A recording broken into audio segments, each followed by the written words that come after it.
Meus irmãos, a paz do Senhor Jesus, sejam todos muito bem-vindos aqui no canal Ponto de Partida.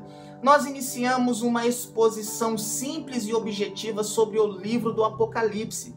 No vídeo passado nós falamos sobre o período da igreja, as cartas que o apóstolo João escreveu às 7 igrejas da Ásia Menor. E o período que cada igreja representa dentro da história do cristianismo aqui na Terra. Desde o início da igreja, quando a igreja se inicia lá na cruz do Calvário, quando o Senhor Jesus ele morre, e depois quando ele ressuscita, o início da igreja foi na cruz do Calvário.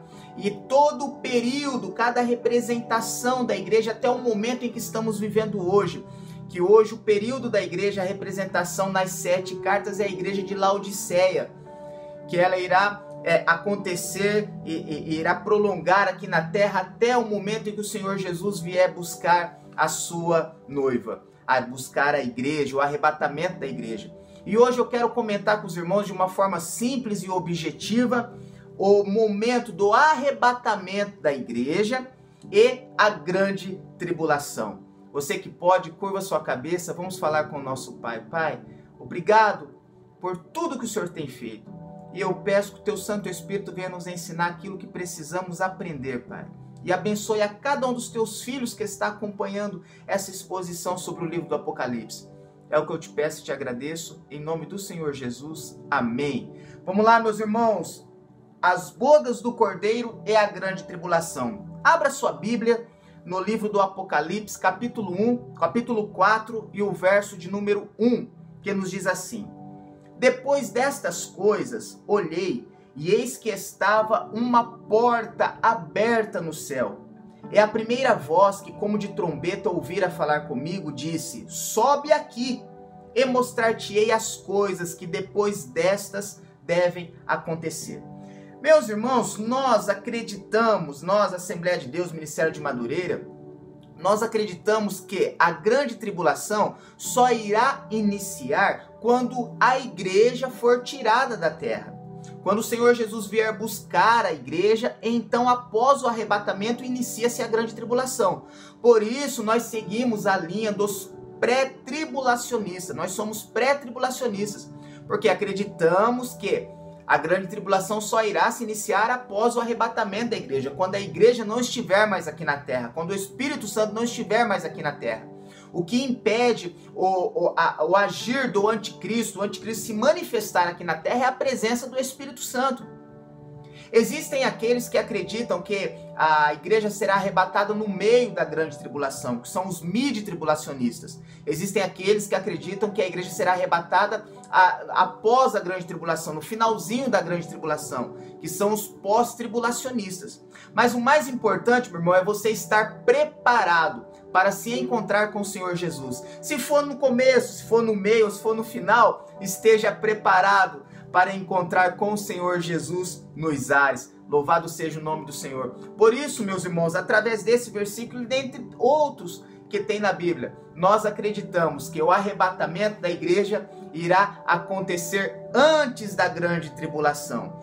Continuando o capítulo 4, adoração no céu. Então, quando João ele é levado aos céus, o Espírito leva, que ele vê a porta aberta, que nós acreditamos que é o arrebatamento da igreja.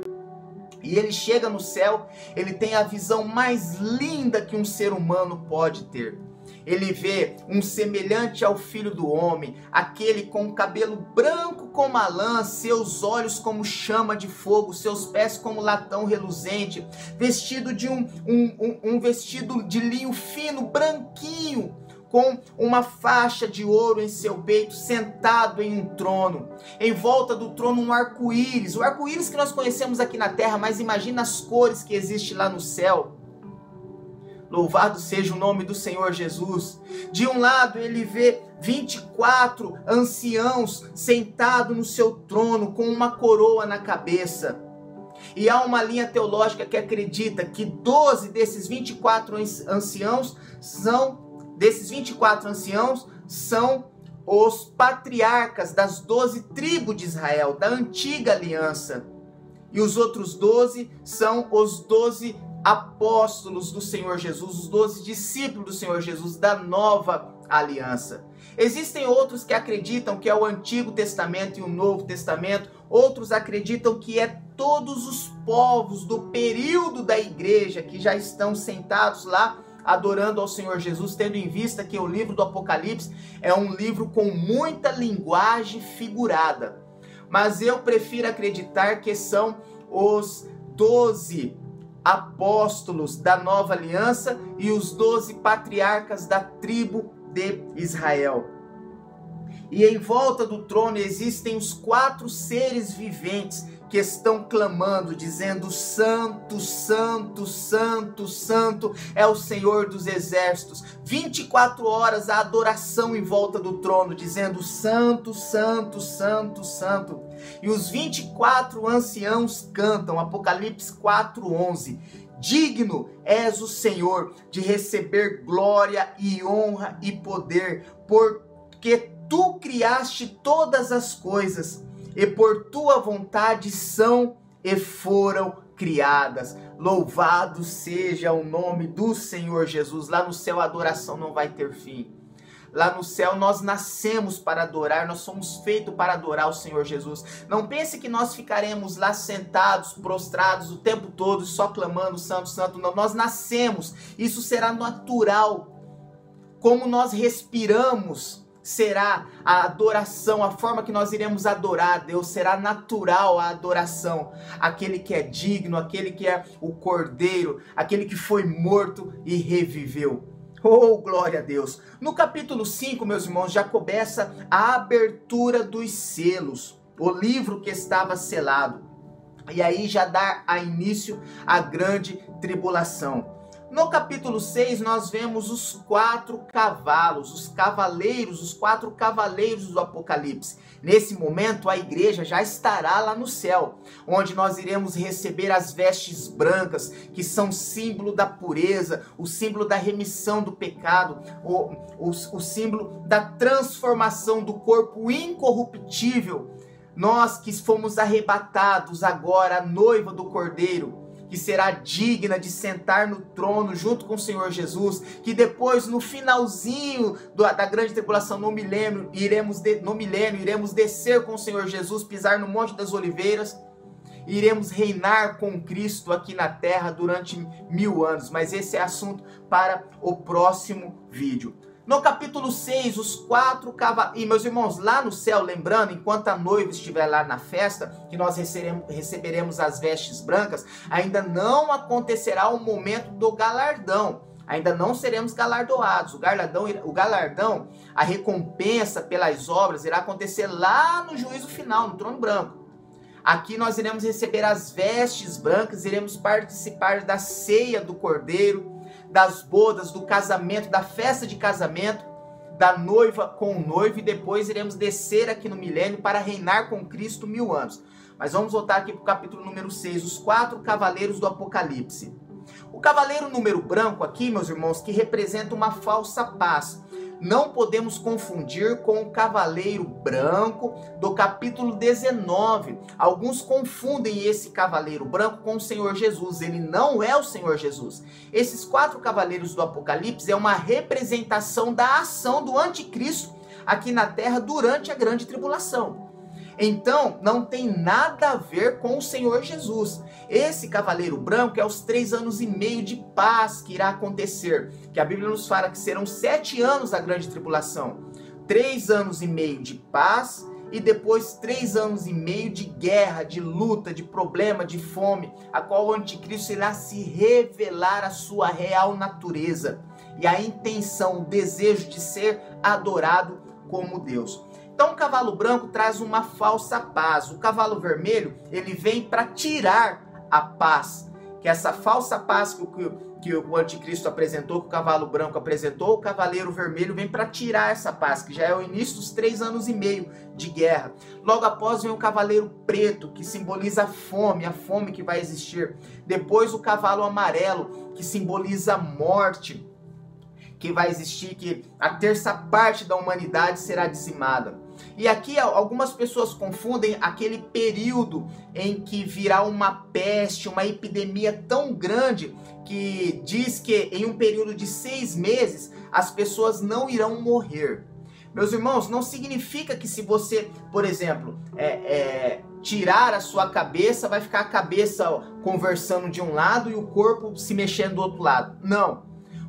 O real significado dessa expressão, lembrando que o Apocalipse é um livro muito figurado, é que será um período de tanta dor, de tanta angústia, de tanto sofrimento desta peste, desta epidemia, que as pessoas vão desejar a morte para se ver livre dela, mas não encontrarão, tendo em vista que a igreja já foi arrebatada. Então as pessoas vão estar ansiosas, desejando algo que a leve ao divino, que aproxime de Deus. As pessoas que ficarem aqui na grande tribulação vão lembrar de todos os ensinamentos, aquilo que a igreja pregava, aquilo que os crentes pregavam. Então, meus irmãos, eles vão desejar a morte, mas não vão encontrar. Por isso que o falso profeta, aquele que vai receber o poder do dragão, que é Satanás, ele vai conseguir realizar milagres, até descer fogo do céu.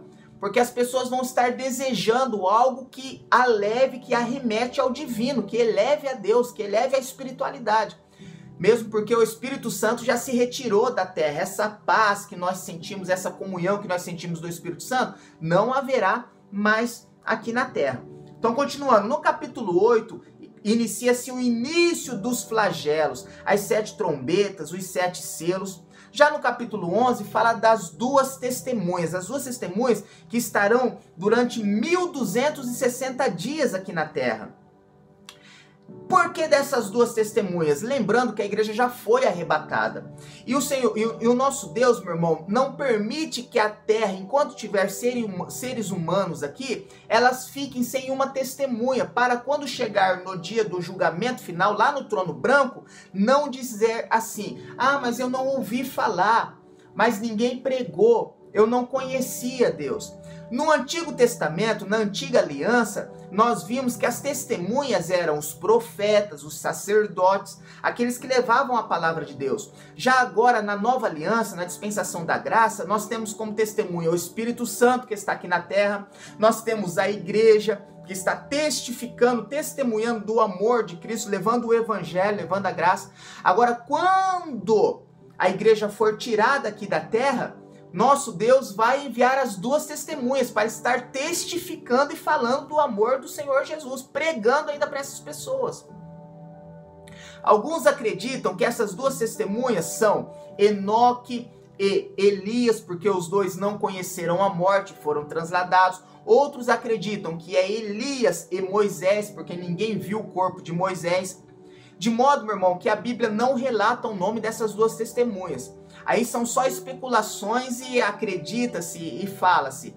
Mas a Bíblia não fala, não relata, não mostra o nome dessas 2 testemunhas. Alguns acreditam até que as 2 testemunhas são um povo que vai existir aqui na grande tribulação, que estará pregando o evangelho, que não subiu com a igreja.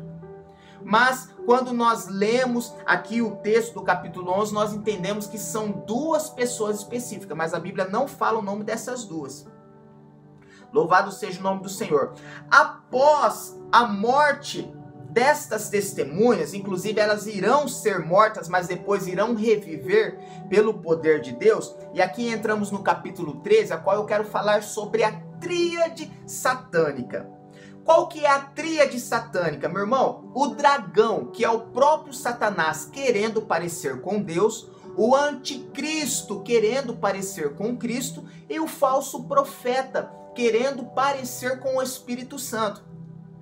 Por isso que o dragão vai dar poder ao falso profeta, para ele enganar as pessoas, para ele realizar milagre, até fogo do céu vai descer, porque ele quer fazer o papel do Espírito Santo aqui na terra. E por que tríade satânica? Nós não podemos entregar e chamá-los da triunidade, porque eles não são únicos. Eles não são os 3 em um, são 3 distintos. E o nosso Pai, o Senhor Jesus e o Espírito Santo, nosso Deus, são 3 em um. Somente eles são dignos de ser chamados da triunidade. e nós conhecemos também como a palavra trindade, mas a palavra trindade não existe na Bíblia. O nome correto, o termo correto é a triunidade. E o dragão, o falso profeta e o anticristo, querendo se parecer com a triunidade, eles vão agir da mesma forma. Por isso nós os chamamos de tríade satânica. Já no capítulo 14, nós vemos os 3 anjos que irão pregar aqui na terra. Esses 3 anjos serão a testemunha, porque as 2 testemunhas foram mortas pela tríade satânica, mas o Senhor Deus vai enviar 3 anjos para estar anunciando o evangelho. E lembra lá no capítulo 7, o verso 11, que João fala: quem são esses vestidos de brancos que estão chegando?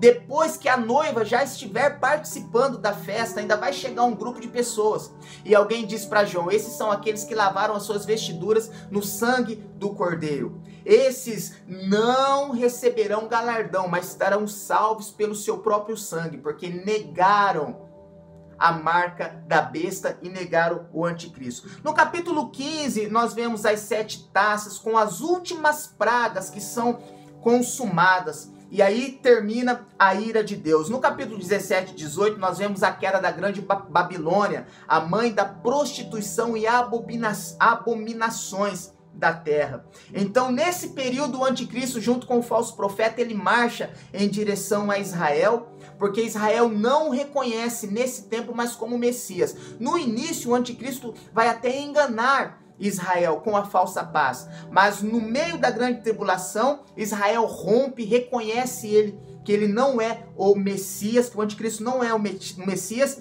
Então a nação de Israel ora, a oração que é mais conhecida aqui por nós, que está lá no livro de Mateus, capítulo 6, no Sermão do Monte, que é a oração do Pai Nosso. E aí quando ele clama: venha a nós o seu reino, a nação de Israel clamando e orando, pedindo pelo Messias, o Senhor Jesus vem, no capítulo 19, montado em seu cavalo branco, junto com os seus anjos e junto com a igreja, para defender o povo de Israel. Mas esse é o assunto para o próximo vídeo. Deus abençoe você, a sua casa, o seu lar, a sua família, e até o nosso próximo vídeo, querendo Deus.